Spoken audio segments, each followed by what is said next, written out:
Tiens, on est en bas, Fode. Ni jamukan be di awma sibiri o sibiri. Akaje Mukankura, voix de l'Amérique kan. Ambafo. Furafana to dunen kɔfɛ nɛgɛ ɲɛ kɔnɔntɔn ka taa bila nɛgɛ ɲɛ 10 na voix de l'Amérique kan. An b'a fɔ sigilen na, an b'a fɔ kama. An b'a fɔ dɛ. An balimaw anu la Mohamed Touré ɲɛgɛ ɲɛ 12 o bɛ yan nɔ Washington DC VOA soba kɔnɔ n'o studio DC ye bi ye janvier kalo o tile 24 sibiri don san 2024 an b'a fɔ jɛmukan o kɛnɛ sigira ni waati kɛrɛnkɛrɛnnen na bi y'a ta ko ayiwa 465 ye an bɛ sɔrɔ fiɲɛ turukala 102 sanfɛ Bamako a n'a laminiw na an bɛ se ka sɔrɔ fana bɔlɔlɔ siraw fɛ ayiwa an ka bi babu an bɛna kuma yan'an k'o kɛ an bɛ foli lase an balimaw bɛɛ ma Mali kɔnɔ ani Mali kɔ kan ani minnu fana bɛ ka mafilɛ kɛrɛnkɛrɛnna fiɲɛ sira fɛ n'o ye Facebook page an ka foli bɛ aw bɛɛ ye an ka bi jamukan a bɛna tali kɛ farafinna gun senantolantan ba o jɔnjɔn 34 ye min bɛ ka taa ni waati kɛrɛnkɛrɛn na Côte d'Ivoire, Abidjan, Bouaké, San Pedro ani Korogo. Ayiwa a yirala k'a fɔ ko a kɔrɔ cɛra samedi tɛmɛnen sibiri don o n'o ye janvier kalo o tile 13 ye. Maa minnu caman ye ɲɔgɔn kunbɛn ɲɔgɔn yew senfɛ minnu daminɛna n'o ye jamana jatigi yɛrɛ n'o ye Côte d'Ivoire ani Burkina Faso ka fara Mali kan olu ye se sɔrɔ u ka ɲɔgɔn kunbɛn fɔlɔw la nka bi fana Mali o bɛna jouer Cameroun o ni Senegal olu kɔni jouera kunu jumadon Burkina ni Algérie fana olu cira ɲɔgɔn na nka a bɛɛ kɛra kuru fila u bɛ ɲɔgɔn na ayiwa sisan fana ɲininkali min bɛ sisan k'a fɔ ni ɲɔgɔn ye senatolontanba jɔnjɔn min bɛ ka boloda nin ye Côte d'Ivoire kan aw fɛ jɔn de ka di nin ɲinini na aw hakilila ye mun de Senegal n'o ye tolontan ŋana lafasalibaga ye barisabu olu de laban nin ta walima Maroc min sen tun donna diɲɛ senatolantan ba la n'o ye Coupe du Monde ye olu kɛra filanan ye o hukumu kɔnɔna na an ka bi babu o bɛna tali kɛ o de kan aw kodi yala ni ɲinanta ni kulu wɛrɛ bɛna sɔrɔ min tɛ Senegal walima yɔrɔ wɛrɛ a bɛ se ka kɛ Mali ye fana o kama an bɛna kuma di an ka lamɛnibagaw ma ani an ka dunanw ma sani an ka da don baro la an bɛna an tulo kɛrɛbɔ yanni an ka segin ka na an ka dunanw bisimila kɛnɛ kan ka kuma di aw fana ma aw minnu ye lamɛnibagaw ye aw ni ce.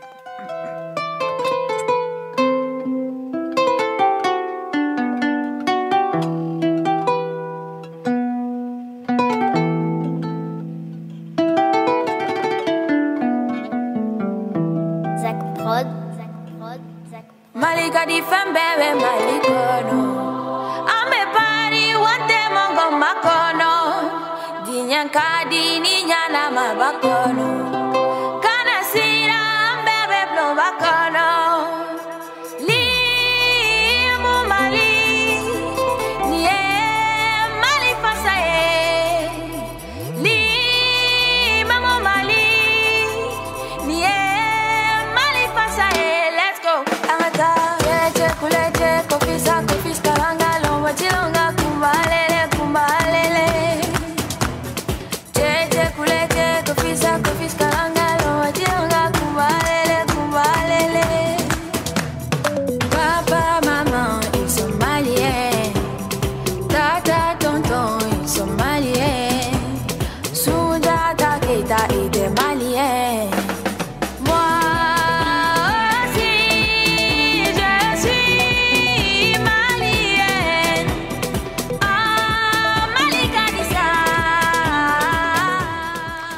An balimaw anu la Mohamed Touré ka bɔ Washington DC VOA soba kɔnɔ n'o studio DC an ka foli bɛ an lamɛnbagaw bɛɛ ma Mali kɔnɔ ani Mali kɔ kan kɛrɛnkɛrɛnna minnu fana bɛ ka mafilɛ nin waati na fiɲɛ sira fɛ an ka foli b'aw bɛɛ ye bi babu kɛrɛnkɛrɛn nin an bɛna kuma CAN 2024 kan n'o ye farafinna gun senatona jɔnjɔnba min bɛ ka taa Côte d'Ivoire an kumana ka kɔrɔcɛlen na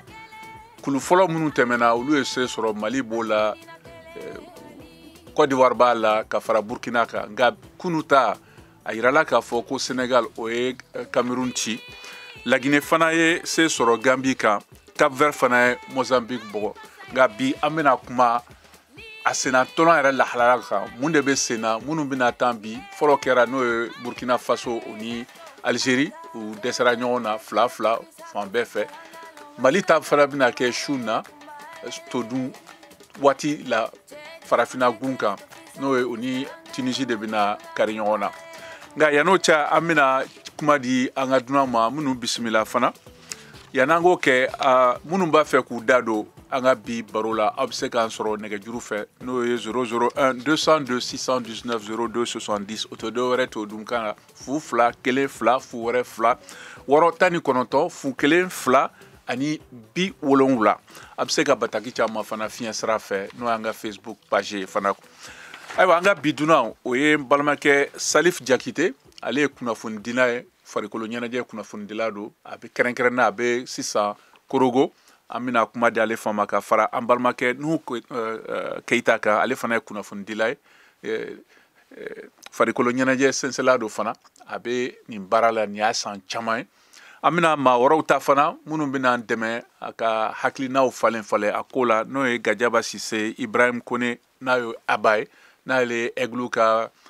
balontanna kɔrɔ ye ka fara yan yɛrɛ Amérique kan Modi Sisoko ni ale kalanden yɔrɔ b'a bolo mun bɛ denmisɛnninw ladege ayiwa sera tɔlɔntɔ la an bɛna an balimaw bisimila Monsieur Jakite i ni wula Monsieur Keita a ni wula a ye bisimila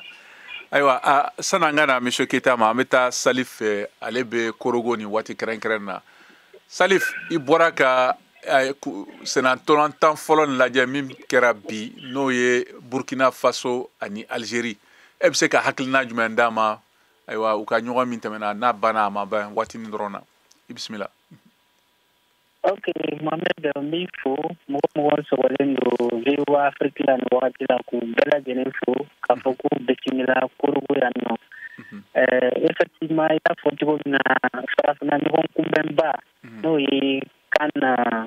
Côte d'Ivoire 2023 n'i y'a sɔrɔ a bɛ ka taa 2024 na o baaraw kɔni bɛ sen na Côte d'Ivoire jamana kan.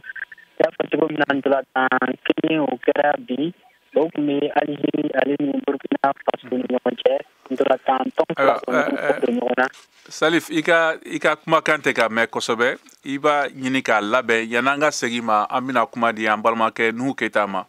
yan'an ka Modi Sogo ta Monsieur Keyita i ni wula. Nba ayiwa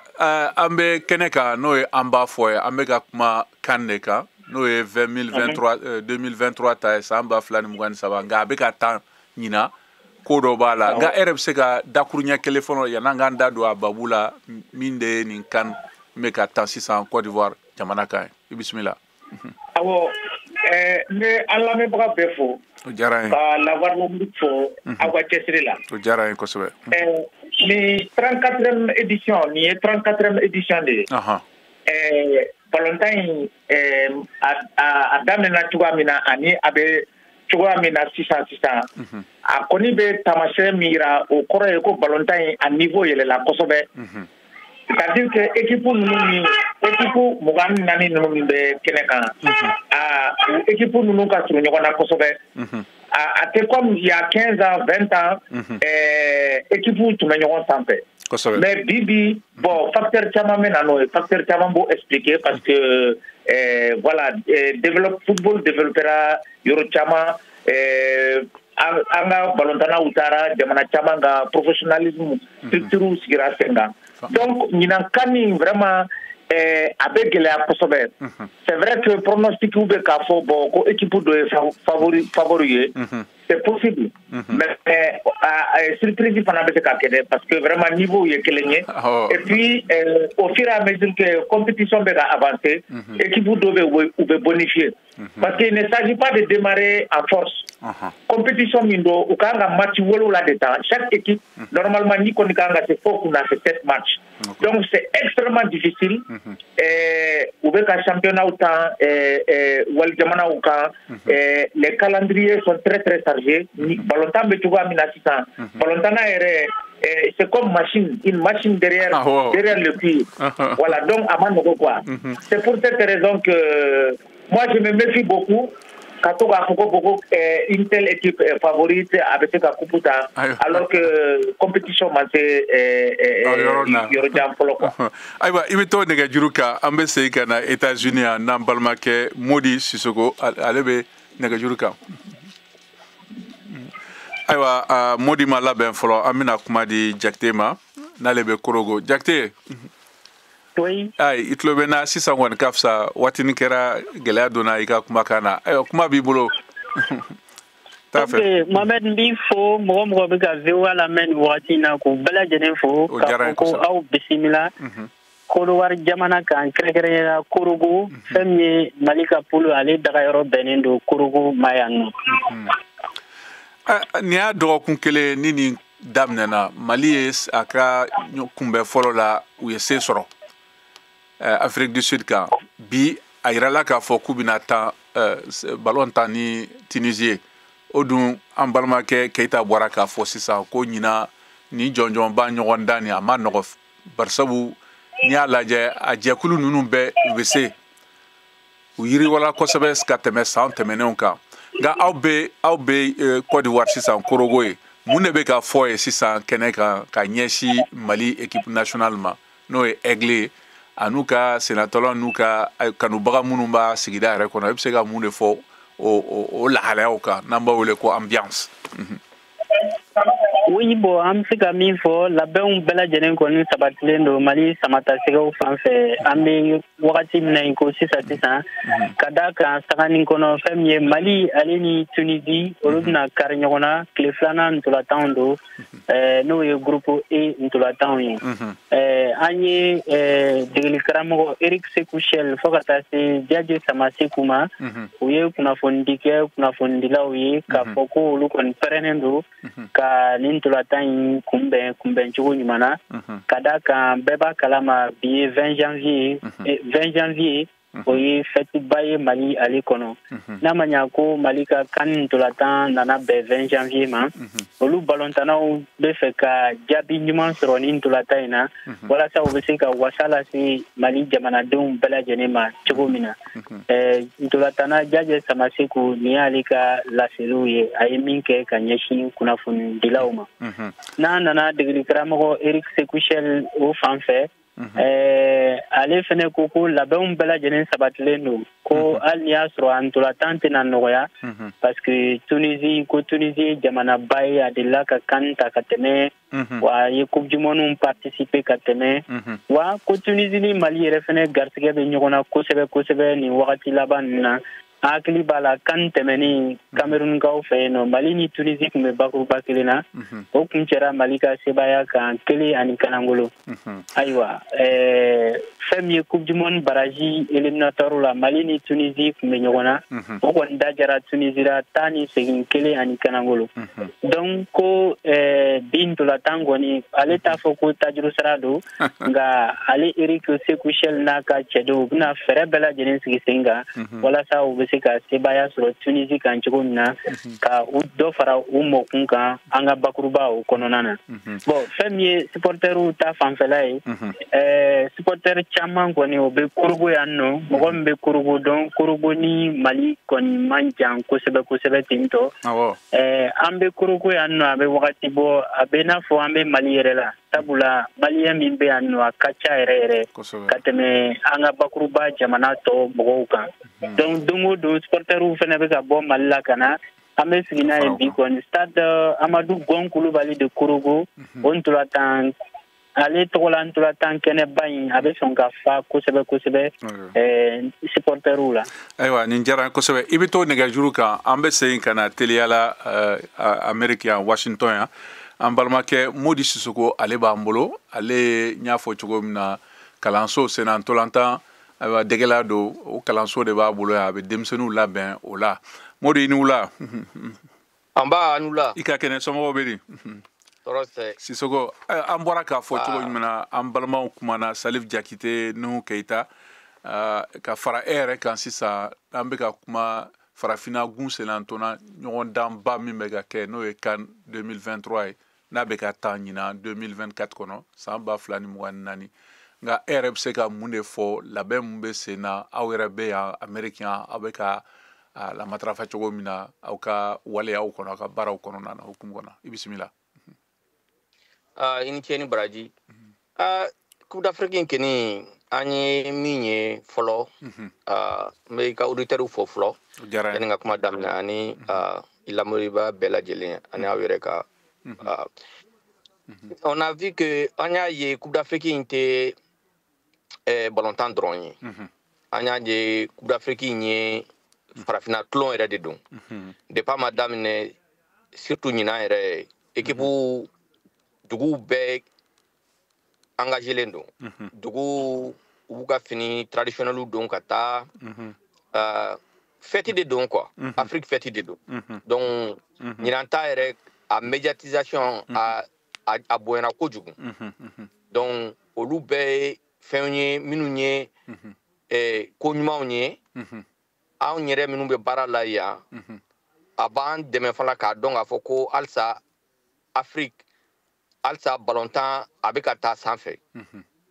donc an den minnu bɛ yan ani an ka mɔgɔ minnu bɛ yan halisa u bɛ se ka ni Ala sɔnna ma u fana bɛ se ka kɛ sɔrɔ ka jouer équipe nationale fɛ Afrique ballontan équipe dɔw fɛ yen. Ayiwa i n'a fɔ n balimakɛ bɔra k'a fɔ cogo jumɛn Nuhu Keyita a ko ɲinan ta ni a ka gɛlɛn kosɛbɛ barisabu a kulu ninnu bɛɛ ka ɲi mɔgɔ tɛna se k'a fɔ jumɛn de ka di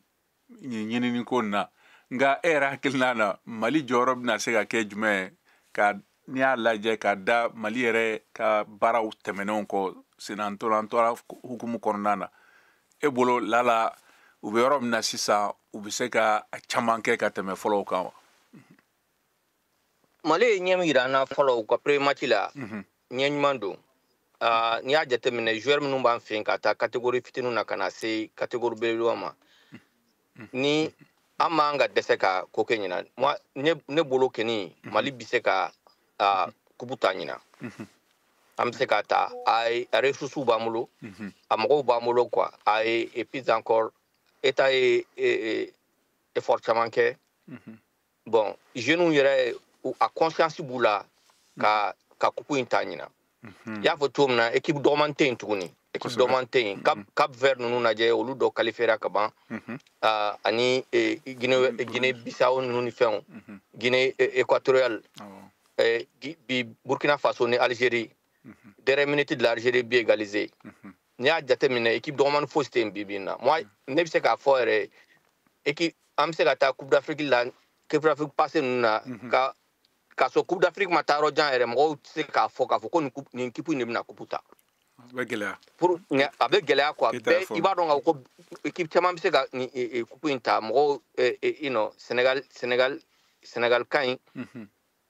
Mali ka ɲi ninnu bɛɛ bɛ se ka coupe ta donc o yɔrɔ kɛ na o de tun ye hakilinata yɔrɔ la. Ayiwa n balimakɛ i ni ce o la o diyara ye a yirala k'a fɔ ko senantɔlɔntan dɔ b'i bolo bi i ni ce o la an ka foli b'i ye.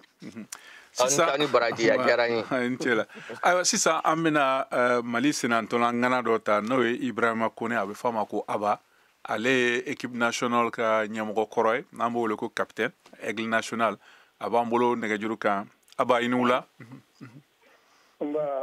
I ka kɛnɛ somɔgɔw bɛ di. Tɔɔrɔ tɛ. Ayiwa an yɛrɛ tɛna se ka dɔ wɛrɛ fɔ i dɔnnen don kosɛbɛ ayiwa senantɔlantan nin kɔnɔ Mali kɔnɔna na i ye ayiwa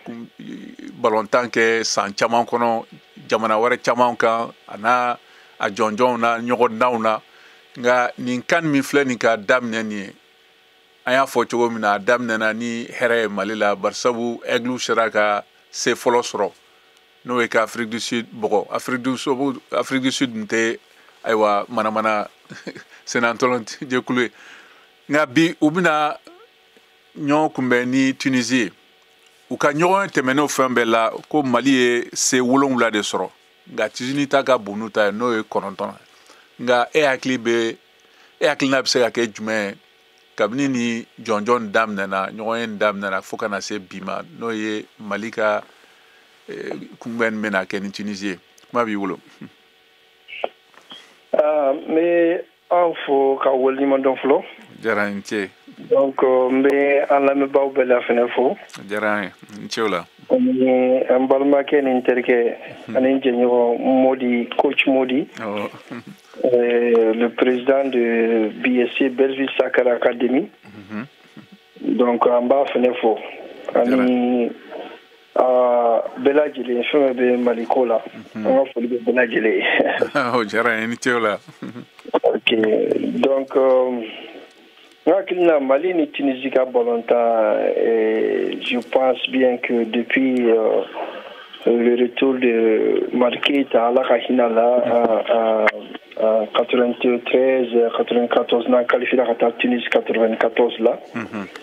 Donc, on a ballontan ni Tunisie qui a derby codé 600.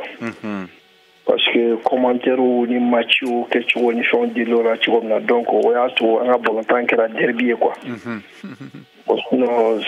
sous région la pays maghrébin nous là.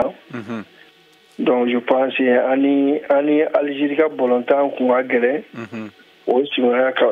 savoué bon maintenant mon combat fort au que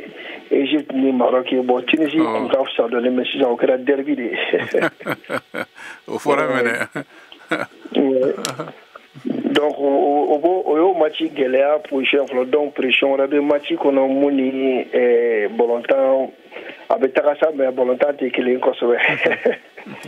Donc on a là-bas nous là je pense que à quel boulot accident le parcours et où nous permet qu'à ta coup du monde là. Donc je pense que les gens rencontrent là-bas où il y a un bâtiment là je crois Keleni Kanangolo. Donc en seguine ngata kera funi fuyen hakilla. Ouais. Aywa. T'as fait comment biboulo. Bon Valentin je pense qu'il y a bien la Valentin Doumaï. Parce que Coupe d'Afrique doit être clé. Donc on va jate fenna on a équipe sera rom la bi par rapport aux qualifications la setiromina. Donc qu'il a il y a traba possibilité bambulu ni Coupe d'Afrique nina. Nga amerom na sisa biye domba de malla fana parce que malu sorasi u chedde no e famawe uruka aywa sambi woroni sabana selidon chama keleme ka garantie da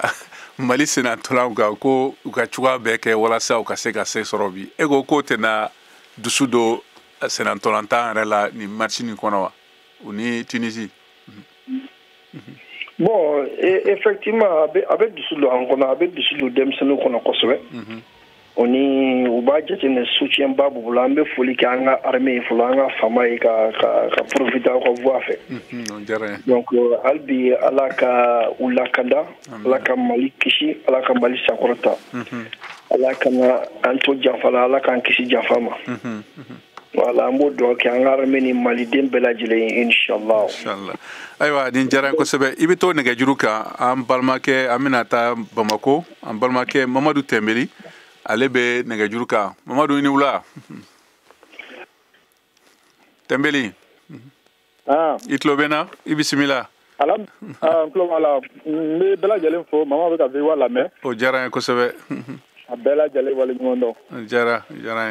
bi 20 janvier ka nga sora su fo o jara tanyana ka ala deli ala ka ye fusama ni yanye ka halbi ala deli fitne ani balawum be anga jamana kono la ka bela jelemba ala ko ke amina aba bon an son jale gondo parce que déjà balbanga kanila anga premier match gagné donc c'est pas la peine anga mo ku yere paniquer akana na ga coupe du monde junior mi kera sans autant ngona ka an nyam an kungolo joueur kungolo paniquer ka po ni français be ga ji abeta no volontaire to yo volontaire yi terrain ngona di ko wara mbe no be se ka ke o fana be no me côté wara fa ni anga politique ko mais volontaire la anga politique bola anga client volontaire ma donc vous kana bloc on ka foko pression ga bloc ko bien 20 janvier donc il fana ko fo jako anga gagner non mais o ka do arabu nu ka keku vous savez un tini parce que volontaire de Mali c'est ngoro nous man nga do te sana donc fanga mɔgɔw ko o jate minɛ wa kɛgun kosɛbɛ kosɛbɛ hali u nana yan nɔ u ye mun kɛ y'a ye u ye bi kelen dɔ dɔrɔn u ma bɔ bilen donc an taar'u fɛ fɛnɛ o kelen don donc déjà Mali an kan ka revanche ta on nous cɛ parce que an diminen don coupe du monde ko la déjà ala nana kɛ an bɛnna bon en plus équipe min b'an bolo a ka ɲi n'u ka équipe ye donc an ka mɔgɔw k'u hakili sigi dɔrɔn u ka ballon ta minnu kan ka jɛ entraîneur yi a ka hakili to olu la minnu kan ka jɛ mɔgɔ min bɛ ko a kan ka remplacer a ka remplacer mun kan ka bila place mais ko premier match la a kɛra cogoya min na ni u kɔni taara n'o sira in kɔni an b'a dɔn k'a fɔ ko non k'u bɛ se ka baara kɛ déjà n'u dilanna ka nin match in gagner dɔrɔn an bɛ lafiya qualification ko la donc match in nafaba de b'a la an ka mɔgɔw bolo n'u hakili to a la a bɛ sɔn k'an dɛmɛ kosɛbɛ kosɛbɛ. Ayiwa nin diyara n ye kosɛbɛ i ni ce o la Tɛnbeli sisan an bɛ segin ka na kuma di an ka dunan kelen ma n'o ye Nuhu Keyita n'u i bɔra ka kɔrɔfɔkan mɛn ye Ibrahim Kone n'o ye Aba ye ale ye Aigle ka senatɔlaŋanaba dɔ ye a bɛ yan Amérique yan waati kɛrɛnkɛrɛnnen na ani an balimakɛ Tɛnbeli bɔra ka min fɔ sisan ko gɛrɛntɛ ka na da Mali senatɔlantalaw kan bari sabu ko u ni minnu bɛ ɲɔgɔn na u ka kegun u bɛna o de kɛ sababu ye ka gɛrɛntɛ da u fana kan a ɲɔgɔn ta nin kɔnɔna na nka e bɛ se ka mun de fɔ bari sabu caman y'a daminɛ Mali la ko famaw ye Kidali minɛ sisan Mali sénateur fana kan k'u wasa don yaasa u ka se ka nin jɔnjɔn sɔrɔ e bɛ se ka mun fɔ o yɔrɔ fanfɛla la bisimila. Oui, je pense que c'est normal parce que jamana jigiba de b'u kan. Effectivement, ni donba in na n'an ye victoire sɔrɔ ballontan na symboliquement a ka girin a kɔrɔba de b'a la. N'i y'a jateminɛ yɛrɛ fana an yɛrɛ ka sɔrɔdasiw an ka forces armées de sécurité u jɔyɔrɔ ka bon farikolo ɲɛnajɛ la kosɛbɛ n'i y'a jateminɛ yɛrɛ an ka ballon yɛrɛ organisé bɛ cogo min club b'u bolo a bɛ san caman bɔ espace bɛ n'i y'a jateminɛ basket la police etc. Et puis même en équipe nationale là il y avait des militaires je pense à Modibo Sidibé par exemple à Antarakou quand la Tunisie à Dioro Kramine Bebo donc mais je pense que pression je ne pense pas que engager une pression mais c'est pour déstabiliser pour la simple raison que la plupart ou Tchama ou habitué les matchs de haute intensité là ou ka championnat nous naï walma compétition bon mais coupe d'Europe nous na donc je pense que sur ce plan au tenait c'est que au mental, c'est-à-dire que football il ne s'agit pas d'être un bon footballeur, qu'à balontana et qui veut faire balontana, non, ça ne suffit plus. Et sur ça, différence de équipe pour nous, pratiquement il y a un nivellement de valeur, c'est-à-dire que l'équipe pour nous différence de équipe pour nous ou comme méthode d'organisation ou cas discipline tactique, ou cas mental, et surtout, ou cas sens d'organisation sur le terrain. Parce que c'est au des critères décisifs en la compétition. Il y a équipe de l'État au niveau de si tactiquement, et un système de jeu familial, à cela qui enfermait à la logique qu'on a, mais inévitablement du battu. Donc, il faut faire preuve d'une très grande discipline tactique, d'une grande solidarité, au début de ce cas, à Kratogo, ni en Tunisie, na Karlagno na Ouatimi, avec Banyoro, on va se vraiment c'est bambolo. Et puis, fait là-bas, critère là-bas, il y a une organisation. Vous savez, il y a les cannes là, et que vous préparez. Calendrier de préparation, c'est-à-dire équipe qui a disponibilité dans les clubs, avec négocier tout ça, quand vous préparez tout ça, quand jouer conditions, etc. Donc, élément tellement bas de pays. Ni au élément nous démarrer donc ni équipe travail sur une compétition baina, compétition de niveau éclairé, on peut se casser ou cas chance de roya Kosovo. Mais je pense que les jeunes engagés nous techniquement ils sont très bons, ils ont un niveau, ils ont d'excellents niveaux, ni un comportement de la défense au milieu du terrain en passant par l'attaque. Et maintenant, élément décisif c'est vraiment la discipline tactique, la rigueur, l'efficacité et puis vraiment un football collectif. C'est-à-dire que ou ka volontaire, ou ka sigi, ou ka nyonadje, ou ka jouer. Complètement sans pression, mais vraiment avec un esprit ouvert. Et comme ça, nous, moi, je n'ai aucun doute. Ne te doute pas parce que Tunisia, nous n'en pas c'est parce qu'on n'était pas préparé. Donc, si tu n'es pas préparé, c'est comme si tu as examiné. Si tu n'es pas préparé, même si tu es le plus intelligent au monde, avec la évolué. Donc, c'est ça la situation. Awa yananga sey kana kuma dama balmamso memuna tungara be nega juruka ngani ngali mbena ke nan segina kana ni jonjon ni alaje a hakemi dona kola ni ko wake nkamba kasabi ko fanfelala ayirala ka foko milliard nani ni doni obina di aywa jekulum bena se soro aka odun fem bae ni jamana misera ko ta obsega do senan tolantan la ku deme ko sebe oronna ambe sey kana kuma kan ani a doni nyana jero doni o sɛbɛn bɛ sɔrɔ cogo min na mo wele ko tigɛ a gɛlɛyaw a non lahala an bɛna kuma o kan yana an ka segin ka na kuma d'aw ma Ibrahim Kone Abba walima Salif Jakite an balimamuso Memuna Tunkara an bɛna ale ta Memuna inu la nsanu la ini fama benu la ini cɛw la ayiwa an lamɛnbaga benu la wa bita kɔni o ye senantolantan ye an bɔra dɔgɔkun tɛmɛnen na ka kuma lahala wɛrɛw kan nka bita ɲɛnajɛ min bɛ ka kɛ Côte d'Ivoire jamana kan barisabu Mali o kan ka ballon tan su na Burkina y'a ta kɛ bi o ni Algérie nka Mali ta bɛ su na nka aw yɛrɛ muso kunda aw caman hakili bɛ ballon tan na hali ni caman t'a lajɛ i n'a fɔ cɛw b'a lajɛ cogo min na nka bɛɛ sigilen don barisabu Mali bɛ yɔrɔ min na sisan bɛɛ sago ye Mali ka se ka se sɔrɔ nin jɔnjɔn na ɲɔgɔn dan na ayiwa a yɛrɛ hakilina ye jumɛn nin ko na i bɛ se ka mun fɔ o diyara n ye bisimila ne kɔni ne bɛ balontan na yɛrɛ ne ni n ka denbaya bɛ balontan na ayiwa o diyara n fana ye bisimila ne bɛna min fɔ n y'o fɔ toujours an ka balontan na ni n b'a lajɛ fɛnnin dɔw bɛ to ka denmisɛnninw jɛ n tɛna segin fɛn o fɛn min bɛɛ kɛra yaasa u ka se nin yɔrɔ la n'u bɛ terrain kan anw b'a fɔ fɛn dɔ ma ko l'esprit d'équipe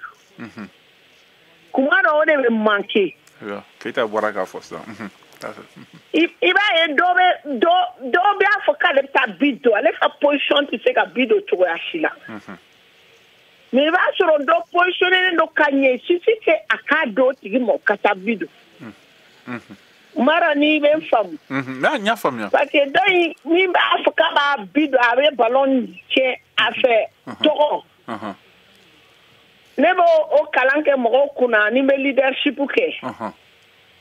une équipe i bɛ taa sɔrɔ fɛn dɔw bɛ yen e b'a labɛn mais dɔ de b'a don ma fɛn o fɛn mana kɛ a bɛɛ y'aw de tɔgɔ ye c'est à dire o baara bɛ kɛ dusukun de la quoi dusukun ne t'o ko de mina fɛn o fɛn ni min bi hali ni min ma bi don min cɛ yɛrɛ ma maga ballon na mais n'i bɛ terrain kan bi fɛn fɛn mana don o bɛɛ de ka baara kɛlen don donc ka jija kana ballon tiɲɛ parce que u bɛ fɛ k'a fɔ ko ne de y'a don o jɔrɔna bɛ ne la dɛ ne b'o de ye Mali ka ballon tan caman na sinon équipe fɛnnen don mais si on a cet esprit d'équipe dɔ y'a fɔ n t'a dɔn n b'a fɔ cogoya min min kumana ɲɛ a tigi y'a fɔ c'est-à-dire on travaille et ça vient aussi patriotisme ko de fana don a bɛ komi 20 janvier ko in koyi sɔrɔdasiw bɛ sara terrain kan pourquoi jamana ko de don mara ni y'a faamuya patriotisme de don voilà jamana de ka don dusukun na bɛɛ dusukun na balontana bɛɛ dusukun na n'a ɲɛna an bɛɛ don n'a tiɲɛna an bɛɛ don donc u k'u jija u ka solidarité kɛ qui joue avec l'esprit d'équipe ni bɛ se min na o bɛ se o la i tɛ a dɔ bɛ se ni ballon ye fo jɔda la mais bidonna tɛ min bɛ se bidon na o positionné don ka ɲɛ ne kɔni n'u y'o don a la ne b'a dɔn a bɛ ɲɛ o. ayiwa n'a fana ye fair play o kɔni b'an ka mɔgɔw la kɔrɔlen ou toujours kana bofana parce que ça peut aller au esprit d'équipe koigné donc c'est qui provoque qui subo maro sana na ya e jidan ku se balontana ni payer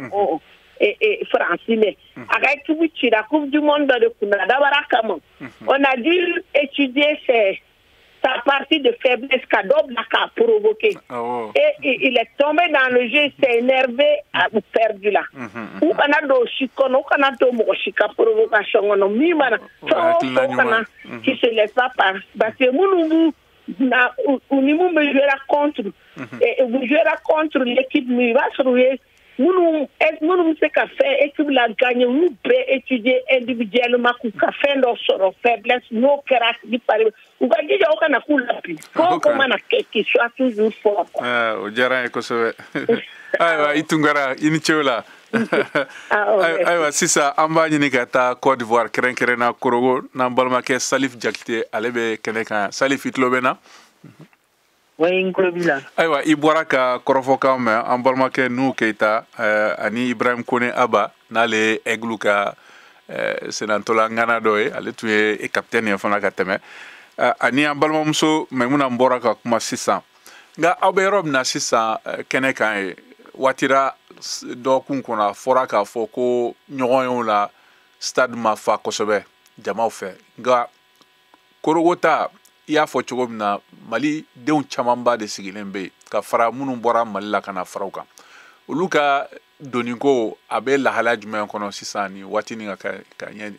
kɛɲɛ ni ɲɔgɔn ye daminɛ yɛrɛ la e bɛ se ka mun fɔ o yɔrɔ la. Oui, bon, bieko ingoni a kuma cara yan nɔ kosɛbɛ kosɛbɛ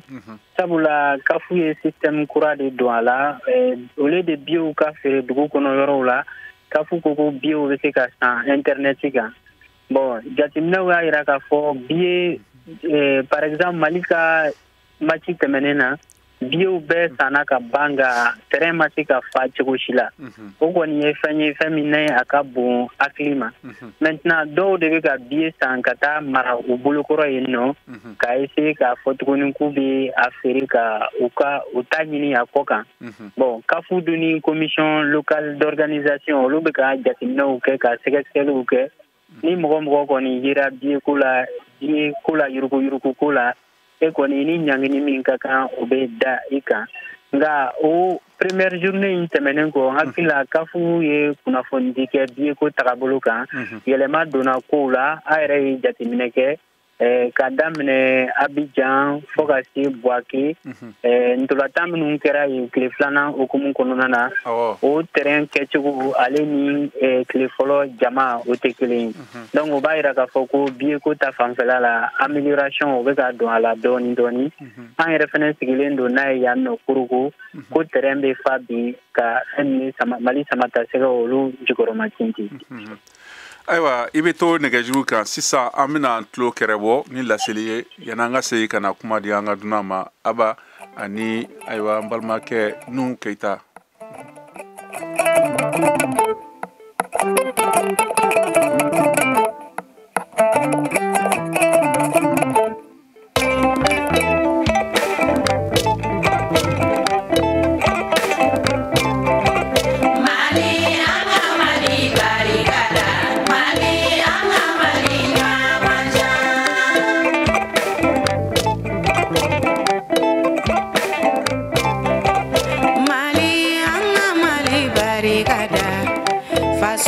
Mali,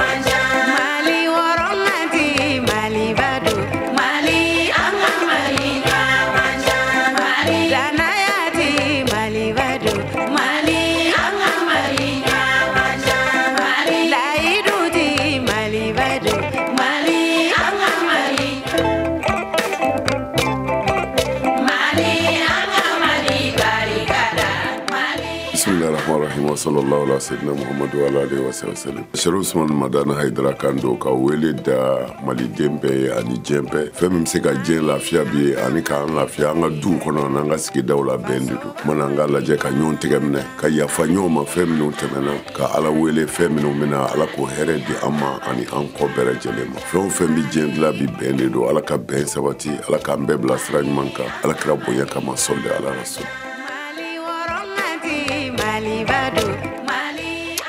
Ayiwa an balima halisa aw bɛ an b'a fɔ jɛmukan de kɛnɛ kan an bɛ sɔrɔ nɛgɛsira fɛ an bɛ sɔrɔ fana fiɲɛ sira fɛ n'o ye www.voabamara.com walima fiɲɛ sira fɛ Facebook an ka page kan nɛgɛ ɲɛ 12 tɛmɛna ni sange 40 ye yan Washington VOA soba kɔnɔ n'o ye studio 10 ye yan'an k'an ka dunanw bisimila tuguni an bɛ taa Mali la kɛrɛnkɛrɛnna jamana camancɛ yan fan la Koro ni an ka lasigiden Tijani Wedrago ale bɛ nɛgɛ juru kan Tijani ni wula. Oui, Mohamed Inula. Kɛnɛ somɔgɔw bɛ di. Baasi foyi t'an na yan nɔ. Ayiwa Tijani n'i y'a lajɛ kan n'o ye farafinna gun senantolanba min bɛ ka taa Côte d'Ivoire a ka di Mali jamanaden caman ye k'a mafilɛ nka ka da gɛlɛya min bɛ jamana camancɛ yan fanfɛla la siraw tigɛlen kuran gɛlɛyaw ni ko kan a lahala bɛ cogo jumɛn i ka sigida kɔnɔ ye. I n'a fɔ i y'a fɔ cogo min na an bɛ waati min na kabini kan kɔni daminɛna a nana bɛn ni kurantigɛ ye Mali camancɛ fan na ka sabu kɛ siraba min n'o ye RN15 ye mun bɛ se ka kɛ sababu ye ka na ni carburant énergie bɛ se ka to ka kuran di mɔgɔw ma o kɔni sira in sabotera a bɛ kalo 2 bɔ ɲɔgɔn bɔ yanni kan ka daminɛ o hukumu kɔnɔna n'i y'a jateminɛ kabini kan kɔni daminɛna ni seba t'i ye a ma nɔgɔn i ka kan i ka se ka jabaraniw lajɛ kan sen fɛ ouverture la mɔgɔw ye ma se ka kan lajɛ mais a Mali match fɔlɔ mun tɛmɛna a kɛra sababu ye baɲumankɛtɔn dɔw kɔni sera k'u bolo fara ɲɔgɔn kan dɔɔni dɔɔni ka se ka carburant dɔ san pompe la ka di énergie ma énergie sera ka match bɔ bi mɔgɔw sigilen don yala an bɛ waati min na Mali kan ka jouer 20h n'est-ce pas mais mɔgɔw sigilen don yala an bɛna se k'a filɛ walima an tɛna se k'a filɛ o kunpan de bɛ mɔgɔw la mais o bɛɛ n'a ta mɔgɔw bɛ k'u fara ɲɔgɔn kan ka se ka bolo fara ɲɔgɔn kan nafoloko fan fɛ musakako fan fɛ u ka groupe an b'a fɔ groupe électrogène ka se ka o bila ka taji san ka o mɛnɛ walasa kulukunda mɔgɔw ka se ka kan lajɛ n'i y'a jateminɛ an bɛ waati min na i n'a fɔ sisan an bɛ yɔrɔ min na waati min na ne yɛrɛ bɔra ka 300 de di i n'a fɔ n tɔɲɔgɔn caman minnu bɛ ka bolo fara ɲɔgɔn kan pour que an ka se ka Mali Mali tolanci k'o lajɛ an bɔra ka Burkina tolanci lajɛ o kɛra dɔ ka ɲɛkumu kan baw a tigi de ye musaka bɔ nafoloko fan fɛ nka a y'a yira n na k'a fɔ ko nin waati in na ale kɔni bolo dɛsɛra nka ni mɔgɔw bɛ se k'u bolo fara ɲɔgɔn kan pour que Mali bɛ jouer 20h min ye se 20 ye mun ye se 40 ye mɔgɔw k'u bolo fara ɲɔgɔn kan pour que an ka se ka Mali match lajɛ parce que sigana b'a la n'o y'a sɔrɔ énergie bɛna se ka courant di an ka se k'a lajɛ ni énergie sera k'a di an y'an lajɛ an b'a lajɛ match tɔ wɛrɛ an bɛ se ka an ka taji k'o mɛnɛ ka match tɔw lajɛ an b'o kunban dilan nin waati in na Mohamed. Tijani nin diyara ye kosɛbɛ i ni ce nin ye VOA Bambara lasigiden ka bɔ Koro an ka foli b'a ye sisan an bɛ segin ka na an ka dunankɛw ma n'o ye Salif Jakite Nuhu Keyita ani Ibrahim Kone Abama Nuhu Keyita e bɛ Bamako ayiwa Bamako yɛrɛ lahala bɛ cogo jumɛn parce que nin ye donba su ye ni ko donba su senantɔlɔntɔn fan fɛ Mali bɛna ayiwa kunbɛli kɛ sɔɔni ni Tunisie labɛnw kɛra wa yaasa kuranko fan fɛ yɔrɔ Bamako kɔni o sigida ka bon a kinw ka ca lala dɔw na se k'a ɲɛ sɔrɔ ka ni senatɔlɔntɔn nin lajɛ nka e yɛrɛ hakilina ye jumɛn a ko la bi Bamako sigida kɔnɔ. A kuranko in an bɛ bɛlɛnni de kɛ ne bɛ quartier min na sisan wagati n bɛ ka kuma fɛ wagati min kuran tɛ yen mais an hakili b'a la peut-être 20h kuran min na an bɛ se ka aywa ntola inaje ngani kurama na koni ambe radio de la main pour que anga se ka résultat don wakati do yere ambe déplacer ambita kurambe yoro mina pour que anga se ka ballon ni mais ibe déplacer wakati men ibeta soro yoro para ali joro akagele donc effectivement c'est un problème sérieux. Bon, nous avons sur la disposition bêta pour que Bekate Kaye, puisque nous volontaires en affaire beaucoup surtout que bon, il faut 20 janvier bon, on est cyclembe ka collage, en hôtel il y a une vingtaine puisque on utilise ben au rati de en hôtel couramena. Aba iboraka korfoka me e hakilna ejme. Vraiment, une situation un peu difficile pour les supporters. Mais comme au problème, c'est pas récent. Donc on va espérer qu'il y a des trucs à améliorer davantage. Bon, match où Erouf ne va pas voir tout là, surtout avec de la belle marque courant. Donc, après, il y a des solutions qui ont bien servi en même temps, mais c'est quand même dommage. Et en mode de hockey, il y a la coupe à voir. Donc, en mode de hockey, ça va droit pour les Maliens qui vraiment donnent beaucoup d'efforts quand c'est un match où on est avec les supporters. Awa, nya fo chugo mina nga nyiningali mintumbe ka nyeshi awa nyina kan o jonjon war hake mintum fora akola ni jakulu mana se soro a fora ka be milliard nani se fo wari bo oniko nga ambe rom na sisa kaita ya fo chugo mina ekipu fitinite ble a be senantolan taranyana maundu a fenfembe kana selantan nyuma da to usera oyrola nga RF nini mami mana jonjonta kambe kulum fenfen mana ninta o warni be se ka don labɛn jumɛn na kɛrɛnkɛrɛnna an ka Mali ta basabu musaka ko b'u la tiɲɛ furancɛ fanga ye caman kɛ association ye caman kɛ nka ni nin wari nin sɔrɔla o bɛ se ka ntolantan nin yɛrɛ a bɛ se ka yiriwa cogo jumɛn jamana kɔnɔna na denmisɛnnin kunda yɛrɛ ka fara siratigɛ bolo bɛɛ kan min bɛ se k'a to nafa ka don sɛnɛntɔlantɔn na jamana kɔnɔna na. Ne wa ou bien en balimakɛ Keita kɔnɔ. E k'a daminɛ fɔlɔ Aba. Ok, donc Keita, avec ta permission. Ouais. Donc,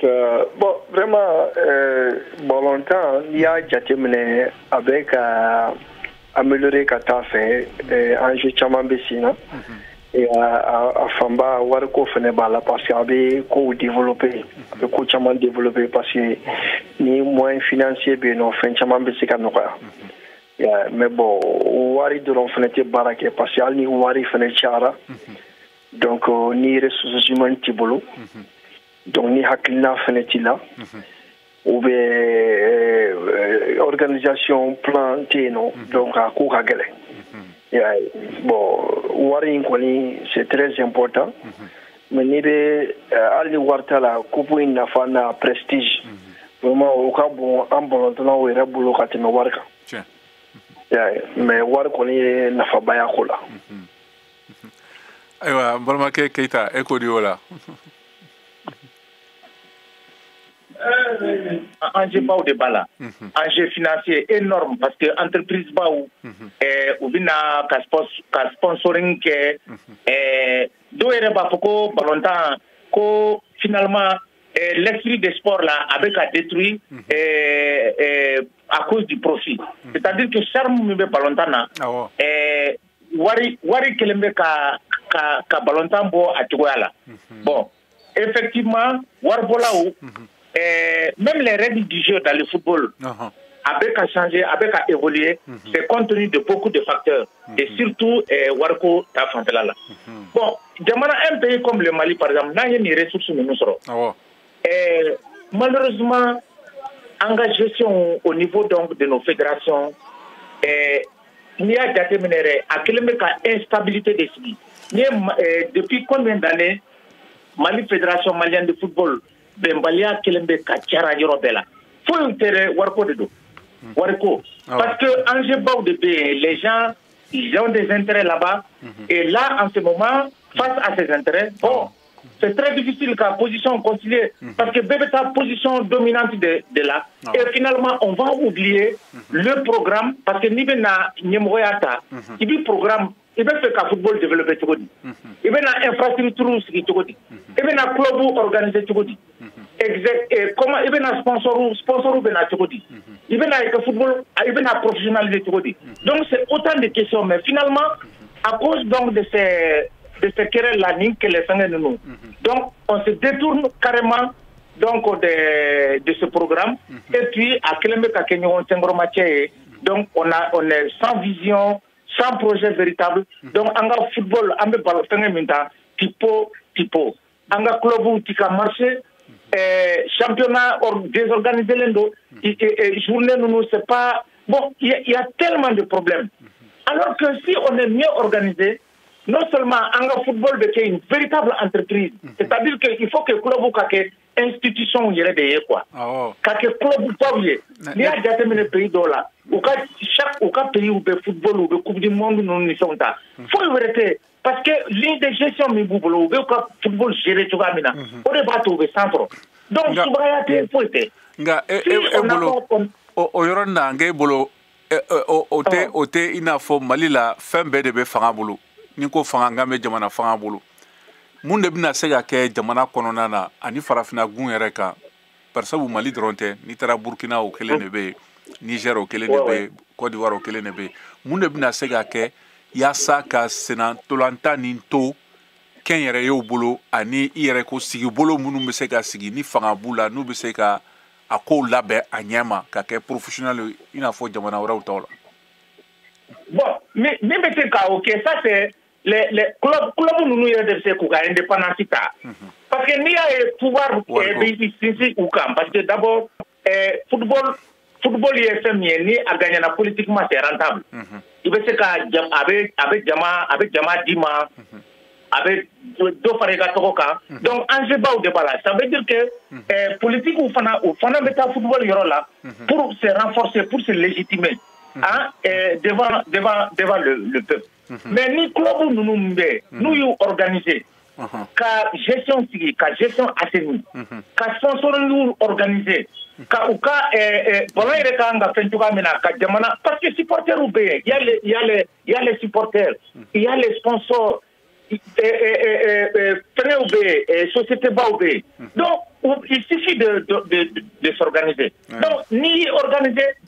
de moins en moins pays qui en principe c'est qu'à équipe nous donc à bout fanga doya c'est-à-dire que c'est les initiatives des citoyens organisées au lieu de ce qu'à football de ce qu'à développer État de ce qu'à apporter parce que bon en un club au niveau minasista même quand avion par exemple tu vas demander à un club Stade Malien Joliba ou bien Real etc ou quand on fait un bêta en charge pour leur déplacement, la compétition, bon, à Kachamankera, ça pose problème. Donc l'État est obligé de s'impliquer. Mais ni ligne de gestion créera au niveau de ces clubs des structures de gestion viables, avec vraiment des objectifs clairs, bien définis, avec des gens qui sont capables, qui ont une vision. Mais je pense qu'en football de ce cas-là, on a tellement, en Mali, histoire hier, c'est rempli de grands génies du football, de grands footballeurs. Bon, je suis en train de parler avec l'Amérique. En balmake Gadjaba Sissé. Keita, Ibe Aketo, en balmake Gadjaba Sissé, Alebe Negajuruka. Aywa, Gadjaba Ale Sala Babi, Noé Tumutu Mara, au Sénantolantan, Djekulu, ou Nyemoro, Aka Deme Bagadedo. Monsieur Sissé, nous là? Baba, nous là. Ika Keneson, on veut dire. Bashi foi tana ay we haketo ay nyini wati jana maseki soro nga wati bere mato ambulo amega kuma kande kan labɛn munu kɛra ani Mali ka match min na daminɛ sɔni o ni Tunisie nga kɔrɔfɔ kan n t'a dɔn n'i y'a caman mɛn n tɛna se ka segin a bɛɛ kan an bɛ yɔrɔ min na sisan e yɛrɛ hakilina ye jumɛn de aywa ni jonjon bambe ka mbaw be ko e ka mo laba min kuma na mbe do ale ka kuma kono directement keita gile munu be balontana ani balontan re kan ka tabulu mina sisa jamana u fe die fantana ni kono ada turola mali ka niya jete mina akoko balontan ganga ta nye clubu ka prise en charge ni fe nunu mbe mi ko ola sharia flabi et sharia folo mbese ka fo la loi qui régit les associations en République du Mali ni balontan bo konana oya sembentia ka fo ko association mbese ka créer jekulu balontan mbese ka tayoro be centre de formation mbese ka club mbese ka créer aflana mu ça c'est la loi 2017 037 ni yere be parikolonya je yere Mali la kan ka tabala tuamina abako là-bas on a dit que les clubs sont des entreprises donc ngakuma be tout nimbora kuma na sanga kuma be tugo kuma la donc na fara ko entreprise privée o kare mu ye bise ki ka jekulu ibata ni ka jekulu ta ibe aki itai ni aki itai ibe tolantina o ibulu sara ibu ta ku sara katla ku fere donc o kare mu ye abe ko bi na fo société entreprise de don 600 non ibe matière 100 iba glan katla ka fere akuma na yoro do ka minye ko clubu ka déplacement ni fait na fara ko entreprise privé o ko na ko ni o ko e de ayini ki ka clubu créé donc ibi jo musaka koro bon mais comme bon fara ko nyaje fendo yi jamana tarido c'est pourquoi stade fleni fédération fleni de stade tabulu il y a la bi ballon be ka tayoro munu na stade fédération bulu donc club jamana re de tayo stade wi ni misali ta Côte d'Ivoire la bi stade nous jora stade wor ni fleni ka du milliards de dollars c'est l'état la fédération n'a pas les moyens de le faire mais la fédération peut accompagner l'état aussi doit accompagner par appui budgétaire chaque année war hakke do be état bo di mais état c'est la club beda mais tout sabana le troisième point ouais équipe nationale fleni bi atara chugamina bi sincèrement mbise ka fo ngerelen kundu ala yoro dola minye musaka min bora bi mbalmake mimba ato anga samata segou u bise ka ballon tan fo ka banka subile amadu ula awa a bi ko ni nebse ka mi ko ministère ya jajoro da mbalmake aywa si se ibe haketo wati corona wati beretambolo to tara minute nani ambe bolikata korogo ka kuma labandi ambalmake Salif Jakitema awni cewla Salif itlobena way inklobila aywa dakurunya kelena ebse ga munde fo yani aywa tolani ka damne Mali ni Tunisie che bon yani ntola ka damne nya fo chiko mi labɛnw kɔni sabatilen do Mali fanfɛ yan nɔ motivation be yan kosɛbɛ ne yɛrɛ filɛ terrain de la ni wagati in na wa kunnafonidila caman olu sera yan nɔ kaban supportɛrw kunfɔlɔw sera yan nɔ jama tɔw fɛnɛ be sira kan kana bɛɛ lajɛlen kɔni maliyɛn bɛɛ lajɛlen ŋaniya ye kelen nin ko in na Mali ka sebaya sɔrɔ Tunisie kan k'a ka tike valider kabini tile filanan ntolata ninnu na ka taa fɛn min ye 8e de finale la en même temps anga sinintigilakaw olu ka fɛti ye bi ye dɔnna fara nisɔndiya kan donc an be dugawu kɛ ala ka sebaya nɔgɔya Mali samatasɛgɛw ye bi ayiwa ka a fɔ fɛnɛ armée malienne ye ko bonne fête o jara ini chola aywa an be kuma laban di an balimakɛ aba folikan jumɛn b'i bolo k'a lase nin jɛkulu ma m'aw fo toujours aw ka baara la donc n'aw caman fɛn fɛn bɛ kunnafoni lase an bɛ balontanko la an ka foli b'o ko ye kosɛbɛ o n'an b'an ka armée fo ala ka sebaya di Mali ma ala ka ɲɛta nɔgɔya an ka egilo ye bon wa denmisɛnnin minnu fana b'u kɔ n'u ye baara ɲuman kɛ ala ka continuité nɔgɔya u bɛɛ lajɛlen donc baara min don a ma nɔgɔ moi je pense que mɔgɔw bɛ a baro ni passion ta dɔɔni donc processus de do i y'a jateminɛ an bɛ ko caman kɛla mɔgɔw bɛ résultat ni fɛn nɔfɛ sisan sa balontan ko tɛ même dans la gestion donc minnu tɛmɛna n'u ye kuma fɔ c'est des étapes qu'il faut donc c'est des changements qu'on est en train de suivre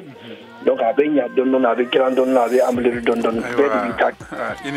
donc kuma dɔrɔn tɛ kɔnɔdimi tɛ ɲɛdimi de don donc on va ta un peu pas trop de passion et a bɛ ɲa inchallah awa ini ce Ayiwa, an ka foli bɛ an ka dunan bɛɛ ma n'o ye Salif Jakite, Nuhu Keita, Aba fana Ibrahim Kone Aba ani Gajaba Sise. An ka foli b'u bɛɛ an lamɛnbagaw fana ma Mali kɔnɔ ani Mali kɔnɔ kan. Ni jɛmukan labɛnna o balimakɛ Cheikh Cero fɛ. Jɛmukan nɛgɛ kɛrɛfɛ juru tun b'an balimamuso Sayida bolo ni jɛmukan lasara ma ne yɛrɛ Mohamed Touré fɛ. Aw ni ce aw ka tulomajɔ la. Aw k'an bɛn sibiri wɛrɛ la. Kasoma ufo, kakoro ufo, kademba ufo. Kangafan ufo, kanyere fo, kufo, ufo.